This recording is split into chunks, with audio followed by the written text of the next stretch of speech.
Welcome to Claire's Classes Listening Challenge. You will hear a number of different recordings, and you will have to answer questions on what you hear. There will be time for you to read the instructions and questions, and you will have a chance to check your work. All the recordings will be played once only. The test is in 4 sections. At the end of the test, you will be given 10 minutes to transfer your answers to an answer sheet. Now turn to Section 1. Section 1. You will hear a woman telephoning a tourist office to ask about free activities. First, you have some time to look at questions 1 to 6. Questions as you listen, because you will not hear the recording a second time. Listen carefully and answer questions 1 to 6. Good morning, this is Burnham Tourist Office, Martin speaking. Oh, hello. I saw a poster about free things to do in the area, and it said people should phone you for information. I'm coming to Burnham with my husband and 2 children for a few days on June the 27th, or possibly the 28th, and I'd like some ideas for things to do on the 29th. Yes, of course. OK. Then let's start with a couple of events especially for children. The art gallery is holding an event called Family Welcome that day, when there are activities and trails to use throughout the gallery. That sounds interesting. What time does it start? The gallery opens at 10 and the Family Welcome event runs from 10:30 until 2 o'clock. The gallery stays open until 5, and several times during the day they're going to show a short film that the gallery has produced.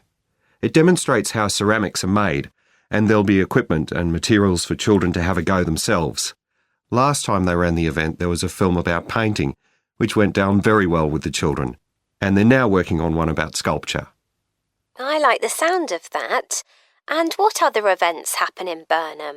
Well, do you all enjoy listening to music? Oh, yes. Well, there are several free concerts taking place at different times, 1 or 2 in the morning, the majority at lunchtime and a couple in the evening, and they range from pop music to Latin American. The Latin American could be fun. What time is that? It's being repeated several times in different places. They're performing in the Central Library at 1 o'clock, then at 4 it's in the City Museum, and in the evening at 7:30 there's a longer concert in the theatre. Right. I'll suggest that to the rest of the family. Something else you might be interested in is the boat race along the river. Oh, yes. Do tell me about that. The race starts at Offord Marina to the north of Burnham and goes as far as Summer Pool. The best place to watch it from is Charlesworth Bridge, though that does get rather crowded. And who's taking part? Well, local boat clubs, but the standard is very high. One of them came first in the West of England Regional Championship in May this year. It was the first time a team from Burnham has won. It means that next year they'll be representing the region in the National Championship. Before you hear the rest of the conversation, you have some time to look at questions 7 to 10.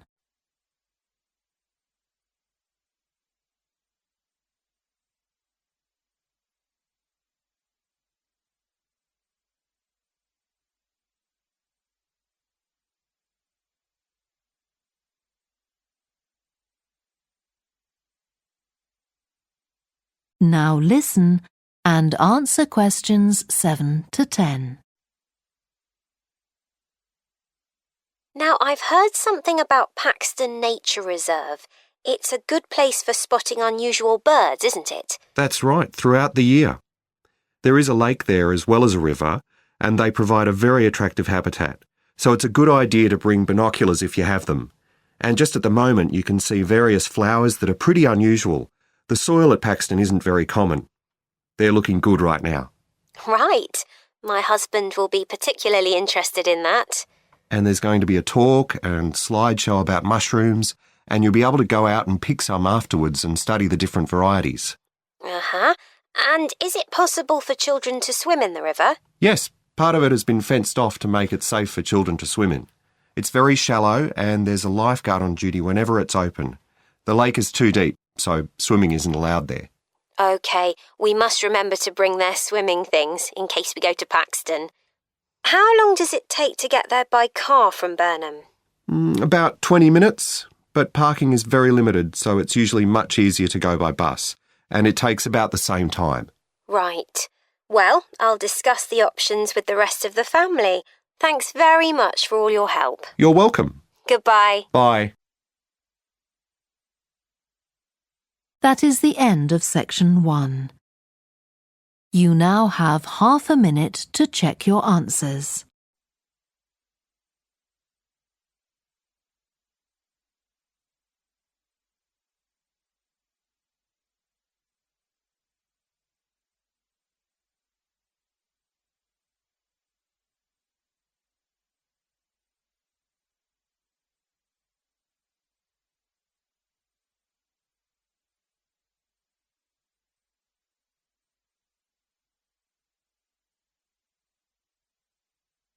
Now turn to section 2. Section 2.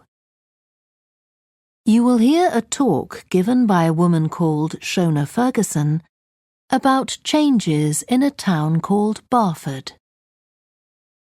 First, you have some time to look at questions 11 to 15.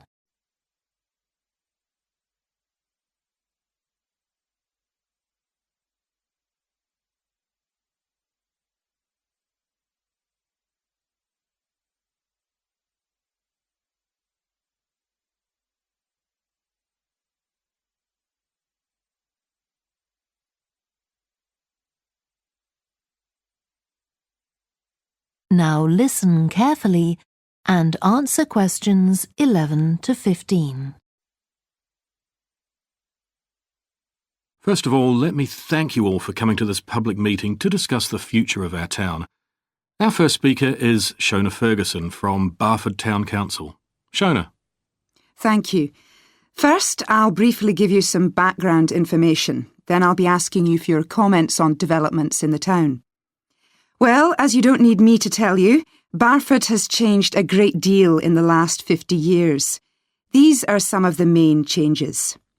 50 years ago, buses linked virtually every part of the town and the neighbouring towns and villages. Most people used them frequently, but not now, because the bus companies concentrate on just the routes that attract most passengers. So parts of the town are no longer served by buses. Even replacing old, uncomfortable buses with smart new ones has had little impact on passenger numbers. It's sometimes said that bus fares are too high, but in relation to average incomes, fares are not much higher than they were 50 years ago. Changes in the road network are affecting the town. The centre was recently closed to traffic on a trial basis, making it much safer for pedestrians. The impact of this is being measured. The new cycle paths separating bikes from cars in most main roads are being used far more than was expected, reducing traffic and improving air quality. And although the council's attempts to have a bypass constructed have failed, we haven't given up hope of persuading the government to change its mind. Shopping in the town centre has changed over the years. Many of us can remember when the town was crowded with people going shopping. Numbers have been falling for several years, despite efforts to attract shoppers, for instance by opening new car parks. Some people combine shopping with visits to the town's restaurants and cafes. Most shops are small independent stores, which is good, but many people prefer to use supermarkets and department stores in nearby large towns, as there are so few well-known chain stores here. Turning now to medical facilities. The town is served by family doctors in several medical practices, fewer than 50 years ago, but each catering for far more patients. Our hospital closed 15 years ago, which means journeys to other towns are unavoidable. On the other hand, there are more dentists than there used to be. Employment patterns have changed along with almost everything else. The number of schools and colleges has increased, making that the main employment sector. Services such as website design and accountancy have grown in importance, And surprisingly perhaps, manufacturing hasn't seen the decline that has affected it in other parts of the country. Before you hear the rest of the talk, you have some time to look at questions 16 to 20.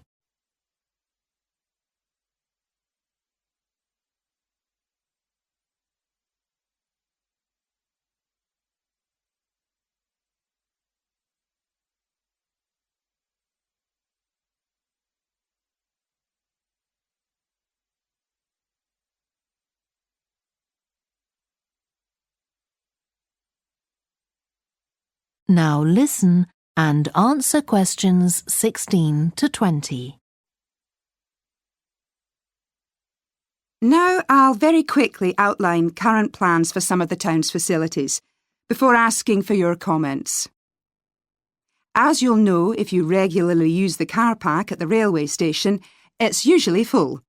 The railway company applied for permission to replace it with a multi-storey car park, but that was refused.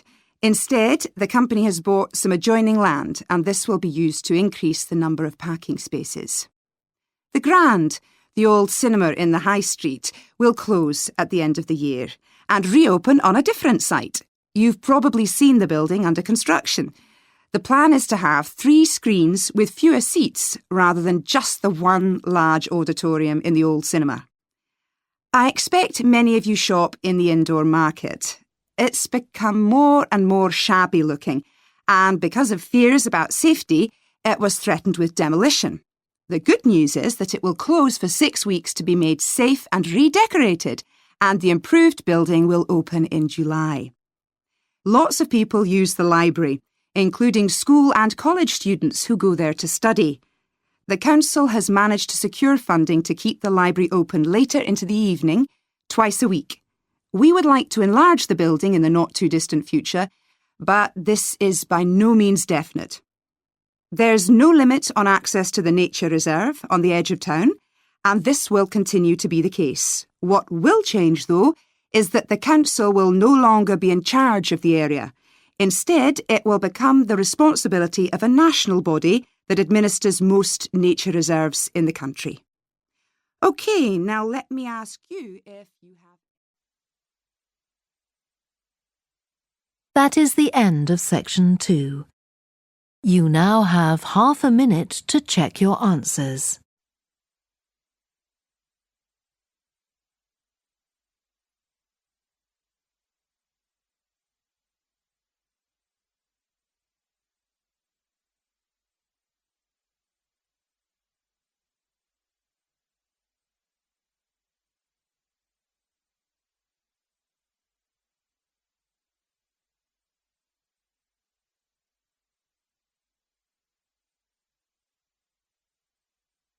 Now turn to section 3. Section 3. You will hear 2 students called Helen and Jeremy, who are studying creative writing, discussing a project for their course which involves writing and illustrating stories for children. First, you have some time to look at questions 21 to 26.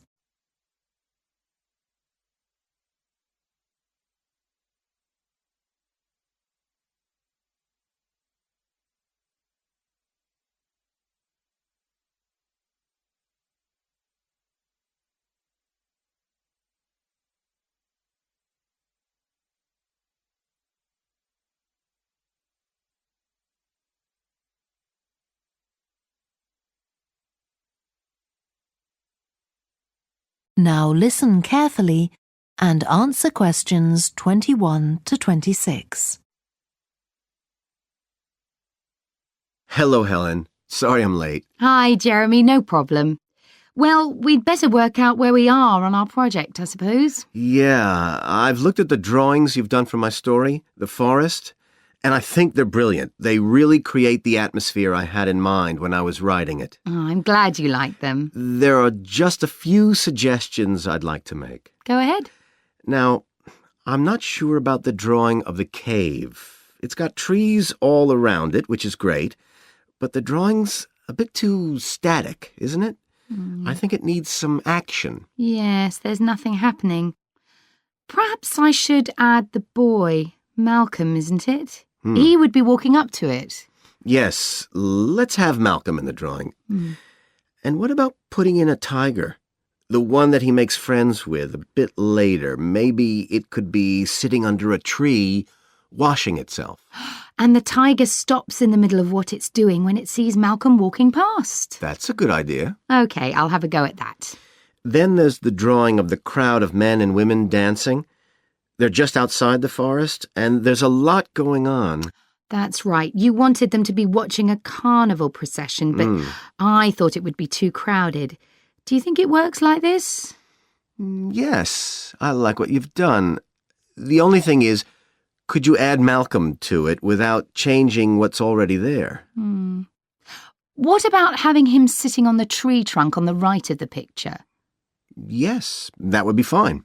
And do you want him watching the other people? No, he's been left out of all the fun, so I'd like him to be crying. That'll contrast nicely with the next picture where he's laughing at the clowns in the carnival. Right, I'll do that. And then the drawing of the people ice skating in the forest. I wasn't too happy with that one.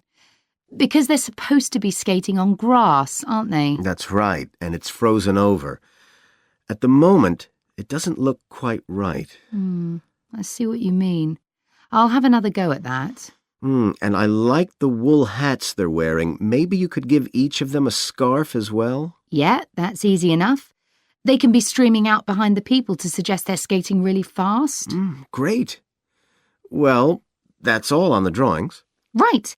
So you've finished writing your story, and I just need to finish illustrating it, and my story and your drawings are done. Before you hear the rest of the discussion, you have some time to look at questions 27 to 30.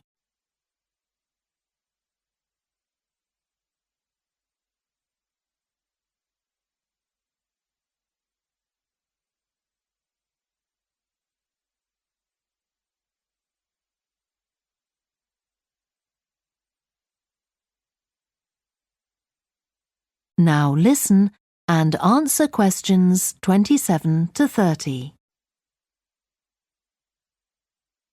So the next thing is to decide what exactly we need to write about in the report that goes with the stories and how we're going to divide the work. Right, Helen.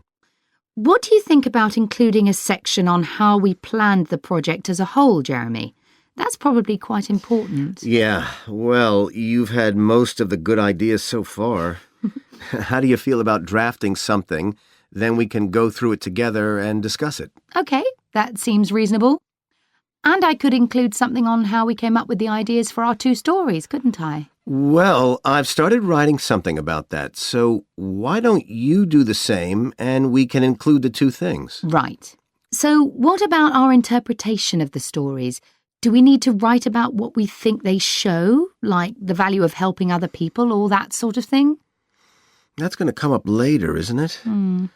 I think everyone in the class is going to read each other's stories and come up with their own interpretations, which we're going to discuss. Oh, I missed that. So it isn't going to be part of the report at all? No.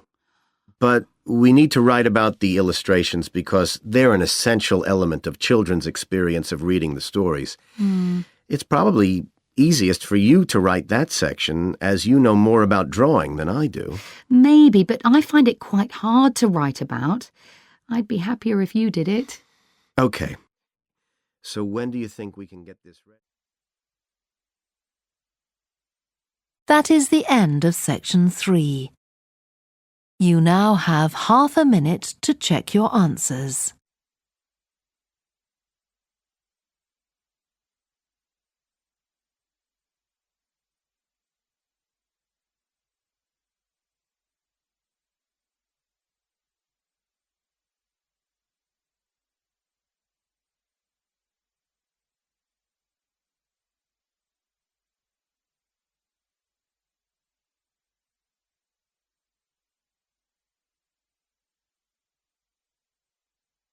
Now turn to section 4. Section 4. You will hear part of a lecture to business students about the use of one particular type of research known as ethnography. First, you have some time to look at questions 31 to 40.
Now listen carefully and answer questions 31 to 40.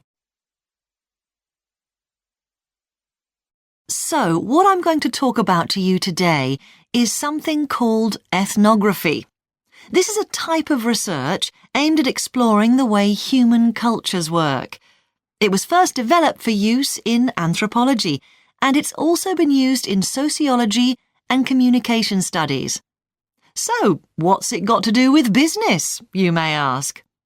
Well, businesses are finding that ethnography can offer them deeper insight into the possible needs of customers, either present or future, as well as providing valuable information about their attitudes towards existing products. And ethnography can also help companies to design new products or services that customers really want. Let's look at some examples of how ethnographic research works in business. One team of researchers did a project for a company manufacturing kitchen equipment. They watched how cooks used measuring cups to measure out things like sugar and flour. They saw that the cooks had to check and recheck the contents because although the measuring cups had numbers inside them, the cooks couldn't see these easily. So a new design of cup was developed to overcome this problem, and it was a top seller. Another team of ethnographic researchers looked at how cell phones were used in Uganda, in Africa. They found that people who didn't have their own phones could pay to use the phones of local entrepreneurs. Because these customers paid in advance for their calls, they were eager to know how much time they'd spent on the call so far. So the phone company designed phones for use globally with this added feature. Ethnographic research has also been carried out in computer companies. In one company, IT systems administrators were observed for several weeks. It was found that a large amount of their work involved communicating with colleagues in order to solve problems, but that they didn't have a standard way of exchanging information from spreadsheets and so on. So, the team came up with an idea for software that would help them to do this. In another piece of research, a team observed and talked to nurses working in hospitals. This led to the recognition that the nurses needed to access the computer records of their patients no matter where they were. This led to the development of a portable computer tablet that allowed the nurses to check records in locations throughout the hospital. Occasionally, research can be done even in environments where the researchers can't be present. For example, in one project done for an airline, respondents used their smartphones to record information during airline trips, in a study aiming at tracking the emotions of passengers during a flight.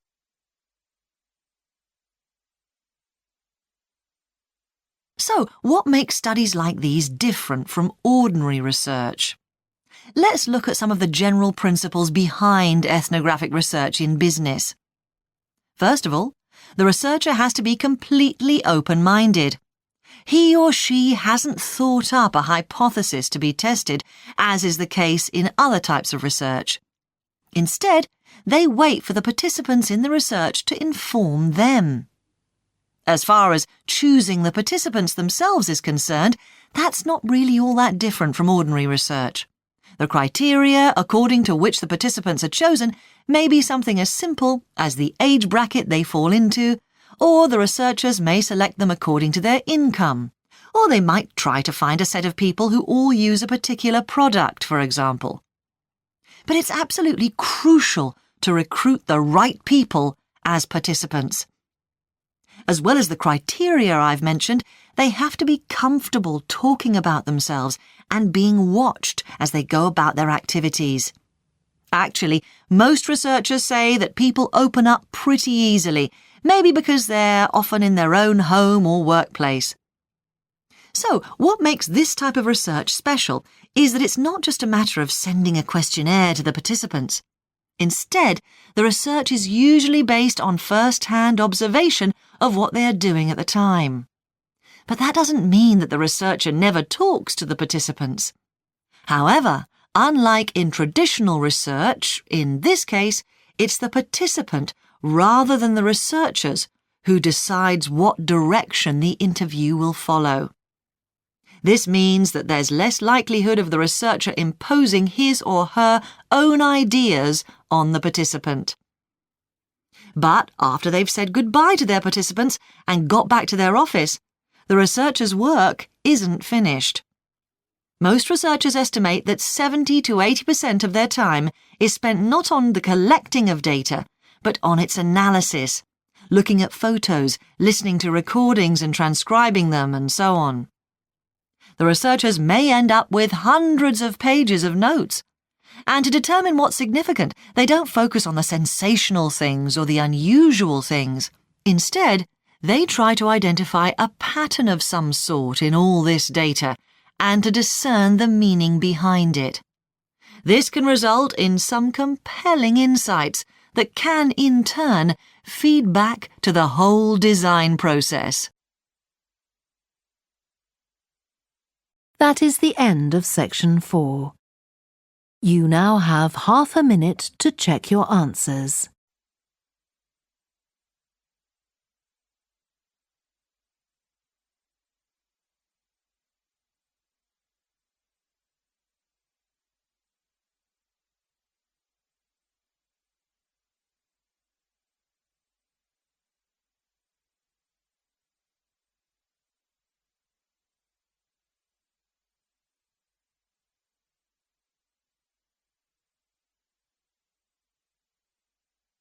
That is the end of the listening test. You now have 10 minutes to transfer your answers to the answer sheet.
That is the end of the listening test.